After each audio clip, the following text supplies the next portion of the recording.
Yes, class 8 student, mathematics for class 8। ठीक है, हम पढ़ रहे थे एक्सरसाइज 5 चैप्टर 5। क्या नाम है चैप्टर का? Data handling. ठीक है, इसके अंदर टॉपिक स्टार्ट होगा graphic representation of ungrouped data. पहले इसके डेफिनेशन समझ लो कि क्या चीज़ है ये। A bar graph is a pictorial representation. ठीक है, bar graph is a pictorial representation of ungrouped numerical data in the form of rectangle. अलग अलग रेक्टेंगल्स होते हैं जिसको क्या बोलते हैं हम? बार भी बोलते हैं। इज इक्वल विड्थ, यानी इनकी चौड़ाई तो इक्वल होगी, एंड वेरिंग हाइट्स, और उसकी जो हाइट है वो उसके हिसाब से वेरी करेगी जितना डेटा हमारे पास है। इसके लिए हम आते हैं सीधे एग्जांपल के ऊपर। क्या एग्जांपल? फॉर एग्जांपल, ठीक है, लेट अस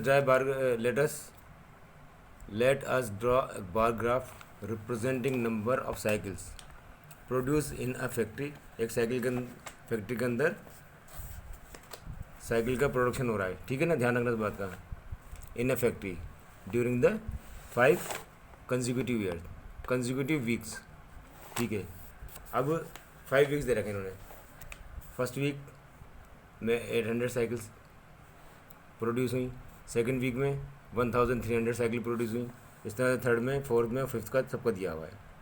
ठीक है, ये ऊपर वीक्स और नीचे नंबर ऑफ साइकिल्स प्रोड्यूस। ठीक है, we can draw bar using the following step. पहला स्टेप क्या होगा?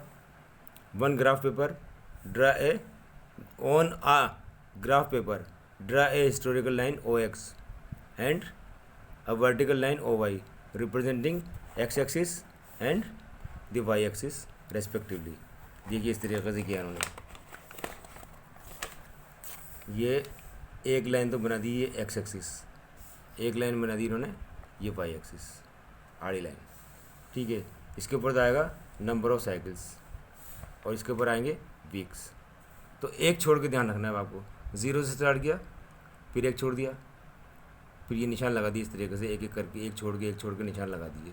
तो यहाँ फर्स्ट वीक ले दिया, यहाँ सेकंड वीक ले लिया, ये थर्ड वीक ले लिया, ये फोर्थ वीक ले लिया, और फिर एक छोड़ के जो आखिर में लिया था यहाँ फिफ्थ वीक ले लिया। ठीक है, अब ऐसे ही एक्सिस ऑफ वाई के ऊपर क्या करा हमने? 0, ये 1 सेंटीमीटर कहलाता है, यहाँ से यहाँ तक 1 सेंटीमीटर, फिर ये अगला नेक्स्ट 1 सेंटीमीटर, फिर ये नेक्स्ट 1 सेंटीमीटर, ये नेक्स्ट 1 सेंटीमीटर। तो स्केल क्या है? Small division equals to 200 cycles. इसको चाहो तो आप 1 सेंटीमीटर भी लिख सकते हो। क्यों? क्योंकि ये जो एक बॉक्स है ये 1 सेंटीमीटर का कहलाता है। ये एक बॉक्स 1 सेंटीमीटर कहलाएगा। लेंथ 1 सेंटीमीटर और विड्थ भी इसकी 1 सेंटीमीटर है। तो सेकंड स्टेप क्या है? एलोंग OX, यानी इस OX के ऊपर, इस वाले OX के ऊपर, ये OX कहलाया। क्या कहलाया? ये OX कहलाया। देखो इन्होंने X लिखा है, यहाँ पे लिखा हुआ नहीं है, ये क्या कहलाएगा? ये OX। ठीक है, 0 से लेके ये 0 है, चलो 0 और राइट साइड में X और ऊपर की तरफ, ये ऊपर की तरफ है ये Y। तो इसमें तो के लिए हमने वीक्स लिए। along OX mark the weak at point taken at equal graph। Third step में क्या करना है? Choose a scale at one small division equals to 200 cycles. अभी 200 क्यों लिया? क्योंकि ये सारे नंबर 200 से डिवाइड हो रहे हैं अमूमन, और थोड़ा बहुत बच रहा है तो इसमें 60 बचेगा और इसमें 40 बचेगा। बाकी सब हम स्केल में कैलकुलेट कर सकते हैं। ठीक है, फिर स्टेप 3 में क्या करा? Choose the scale as 1 small centimetre equals to 200 cycle, draw bar और equal width and the height. अब देखो कैसे बनाया ये बार ग्राफ, कैसे बनाया। ये 200, 400, 600 और 800। पहला कितना दिया था? फर्स्ट वीक में 800। तो यहाँ 800 पे हमने निशान लगा लिया और ये एक बार ग्राफ बना दिया इस तरीके से। यहाँ से लेकर यहाँ तक लाइन खींची, फिर ये लाइन खींची, ये फर्स्ट वीक का आ गया। फर्स्ट वीक के अंदर 800 साइकिल्स का प्रोडक्शन हुआ। सेकंड वीक में कितना हुआ? ये सेकंड वीक में लिखा हुआ है 1300। तो 1300 कहाँ पर आएगा? 1200 और 1400 के बीच में, ये पतली वाली लाइन जो है, ये पतली वाली लाइन, ये 1300 की आ गई, इधर लाइन बनाई और इससे हमने इसको मिला दिया। ये सेकंड वीक का प्रोडक्शन आ गया। थर्ड वीक में कितना है प्रोडक्शन? 1600। तो 1000 लिया, 1000 के बाद 1060, 600 नहीं 1060, तो वो 1060 आएगा इधर इस तरीके से, या लिया नाप के, तो 1060 का बना लिया। फिर इसके बाद लिया 9020, ये 9020 का बना लिया। 800 के बाद बीच में 900 और 900 के बाद ये, इसमें यहाँ से लेके यहाँ तक छोटी छोटी 5 लाइन है। ये ग्राफ पेपर में देखना, ये यहाँ से लेके यहाँ तक 10 लाइन है, इसके बीच में 5 के ऊपर मोटा कर दिया और 5 ही यहाँ, इसके एक के बीच में 5 बॉक्स बने हुए। तो 1 बॉक्स का मतलब हो गया, फिर 2 बॉक्स का मतलब हो गया, 3 बॉक्स का मतलब हो गया, और ये 5 बॉक्स पे आगे 1000 हो जाएगा। ठीक है, ऐसे ही यहाँ पर लिया ना 5th के ऊपर, 5th पे लिया इन्होंने 1440, 1400, फिर उसके बाद 1 पे 40 ले लेंगे, ये इस तरीके से बना लिए, ये ग्राफ बन जाएगा। फिर इसके बाद आता है double bar graph. Double bar graph और सिंगल ये बार ग्राफ करीब करीब एक जैसे ही हैं, इनमें फ़र्क सिर्फ इतना है कि यहाँ पर हमें 2 डेटा दिए हुए होते हैं।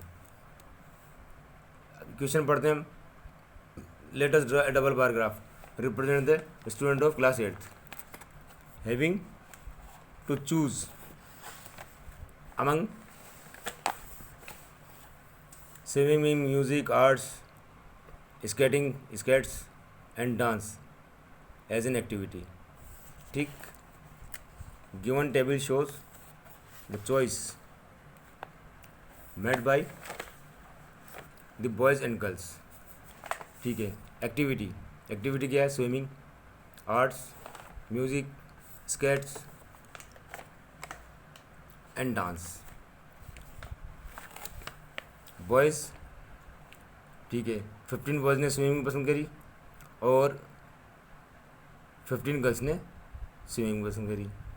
35 बॉयज़ आर्ट्स में जाना चाहते हैं, 20 गर्ल्स आर्ट्स में जाना चाहती हैं, 50 म्यूज़िक में जाना चाहते हैं, 20 boys for music and 15 girls for music. इस तरीके से उन्होंने अलग अलग बता दिया। अब बॉयज़ और गर्ल्स का अलग अलग डेटा दिया हुआ है, तो बॉयज़ और गर्ल्स का अलग अलग दिया है, तो हमने पहले बॉयज़ का बना लिया, फिर गर्ल्स का बना दिया।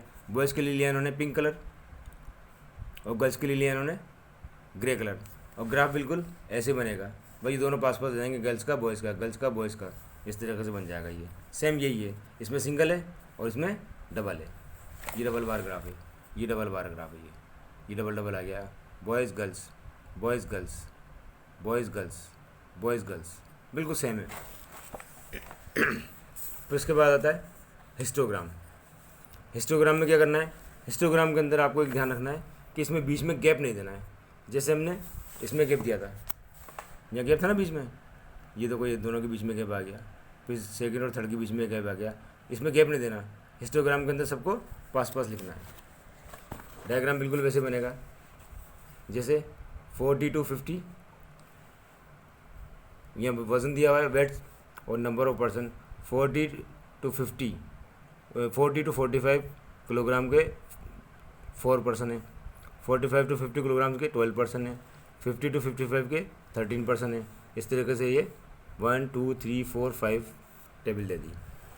देखो यहाँ भी ये करा इन्होंने, यहाँ 0 से स्टार्ट किया, 40 45 50 55 60 65 70। ठीक है, अब डायरेक्ट 40 पे स्टार्ट करा तो यहाँ पर आपको ज़रा सा एक जिगजैग लाइन बना देनी है, ये जिगजैग लाइन बना दो। फिर 40 मार्क कर दिया, 50 45 लिख दिया, 50 लिख दिया, 55 इस तरह से ना मार्क कर दिया। कहाँ पर? एक्सिस ऑफ एक्स के ऊपर। ऐसे ही एक्सिस ऑफ वाई पे क्या लिखा? Number of person. Number of person maximum कितना है हमारे पास? 13 है। नंबर ऑफ पर्सन मैक्सिमम कितना है हमारे पास? 13। तो 13 से थोड़ा ज़्यादा ले लेंगे हम, 2 का करेंगे तो 14 पे आकर रुक जाएगा ये 2 4। अच्छा, बच्चे क्या करते हैं, ध्यान रखना इस बात का, ये लाइन है ना, लाइन के बिल्कुल सामने लिखना है। बच्चे अमूमन बीच में लिख देते हैं, और बीच में लिखते हैं तो आगे जाके फिर वो कन्फ्यूज हो जाते हैं और लाइन में टेढ़ा हो जाता है वो। तो आपको टू द पॉइंट लिखना है, यहाँ लिखना है बिल्कुल लाइन के सामने, ये मैं मार्क कर रहा हूँ बिल्कुल एकदम लाइन के सामने ऐसे, ये 14। ठीक है, अब देखना है हमें 40 to 45 kg के किलोग्राम के 4 पर्सन है, तो 40 to 45 के ये 4%, ये 4 पे निशान लगा दिया और यहाँ पर हमने एक बार बना दिया। अब 45 to 50 कितना है, 45 to 50 कितना दे रखा है 12। अब 12 को मार्क कर देंगे हम, ये 12 पे मार्क कर दिया, ये 12 पे मार्क करा और यहाँ से स्केल से लाइन खींच दी, बिल्कुल सटा के, बीच में गैप नहीं देना। और इस तरीके से आपको ग्राफ बना देना है। अब आते हैं उसके बाद सर्किल ग्राफ और पाई चार्ट। अब ये पाई चार्ट बनाने का तरीका ही सर्किल पे बनता है।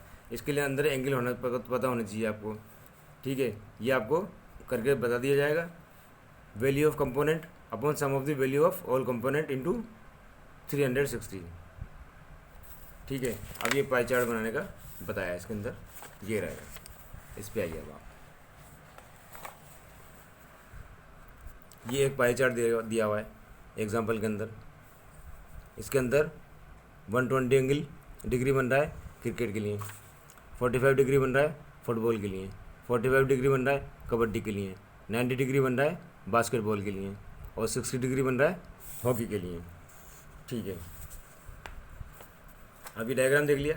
अब डायग्राम के हिसाब से देखिए। अब आप क्वेश्चन क्या कह रहा है, क्वेश्चन कह रहा है the adjacent pie chart, the adjacent pie chart shows the sports liked by boys of a locality. एक कॉलोनी के अंदर या एक मोहल्ले के अंदर बॉयज़ कुछ खेल पसंद करते हैं। Read the pie chart and answer the following question. Which sports is most popular, ठीक है। तो सबसे ज़्यादा कौन सा खेल पसंद किया उन्होंने, क्रिकेट, ठीक है। Question number second, which two sports are equal, B which two sports are equally popular. बताओ दो गेम कौन से जो दोनों इक्वल हैं, ये भी 45 डिग्री, ये भी 45 डिग्री। इनका नाम है football and kabaddi. If 80 boys were question how many like basketball, ठीक है। अभी सी को देखो क्या है, सेंट्रल एंगल कितना है ऑफ बास्केटबॉल 90 डिग्री। तो क्या बताया, number of boys who liked basketball 90/360। अभी 360 कहाँ से आ गया, 360 ये रहा फॉर्मूले का, यहाँ था नहीं 360 डिग्री, ठीक है। एक चीज़ का और ध्यान रखना, इन सब का सम, सारे एंगल एक सर्किल का जो सेंटर होता है, सेंटर के ऊपर जितने भी एंगल बनेंगे ये इसका सम, ये सर्किल पे सेंटर पे बनने वाला एंगल 360 डिग्री का होता है। तो 90/360 इंटू 80। अब ये 80 कहाँ से आ गया, 80 आया यहाँ से। इफ़ 80 बॉयज़ वर क्वेश्चन, इसको हमने कैंसिल किया, 0 से 0 कैंसिल, 9 1 से 9, 9 4 से 36, 4 1 से 4, 4 2 से 8, यानी 20 बॉयज़ हु लाइक बास्केटबॉल। फिर इसके बाद D, what percentage of boys like kabaddi. अब परसेंटेज में कन्वर्ट करना है। कबड्डी कितना है 45 डिग्री, वही 45/360 डिग्री इंटू, अब ये 100 कहाँ से आ गया, ये 100 आया यहाँ से। परसेंटेज का मतलब होता है 100 और फिर परसेंट का निशान, इसको भी कैंसिल करो, 0 से 0 कैंसिल करो बिल्कुल, ठीक है। फिर 2 से कैंसिल कर दो, ये 9 से कैंसिल कर दो, 9 4 से 36 और 9 5 से 45। फिर 2 से कैंसिल करो, 2 2 से 4 और 2 5 से 10। तो ये आएगा हमारे पास 5 × 5 यानी 25/2%। इसका मतलब 12.5%, ठीक है। अब ये एक्सरसाइज 5.2 अब आपको PDF के ज़रिए भेजा दी जाएगी।